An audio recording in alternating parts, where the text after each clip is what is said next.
ఎగువ నుంచి కృష్ణా ప్రాజెక్టులకు వరద కంటిన్యూ అవుతూనే ఉంది. శ్రీశైలం జలాశయానికి పెద్ద ఎత్తున వరద వస్తోంది.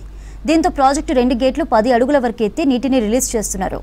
ప్రాజెక్టుకు 156,534 క్యూసెక్ల ఇన్ఫ్లో వస్తుండగా 122,409 క్యూసెక్ల అవుట్ఫ్లో దిగువకు వదులుతున్నారు. శ్రీశైలం పూర్తిస్థాయి నీటి మట్టం 885 అడుగులు కాగా పూర్తి స్థాయిలో జలాశయం నిండింది. కుడి ఎడమగట్టు జల విద్యుత్ కేంద్రాలలో పవర్ ఉత్పత్తి కొనసాగుతోంది. అటు నాగార్జున ప్రాజెక్టుకు మరోసారి వరద ఉధృతి కొనసాగుతోంది. 4 క్రస్ట్ గేట్లను ఎత్తి నీటిని దిగువకు రిలీజ్ చేస్తున్నారు. జలాశయానికి 3,35,583 క్యూసెక్ల వరద వస్తోంది. ప్రస్తుతం 83,528 క్యూసెక్లను దిగువకు రిలీజ్ చేస్తున్నారు.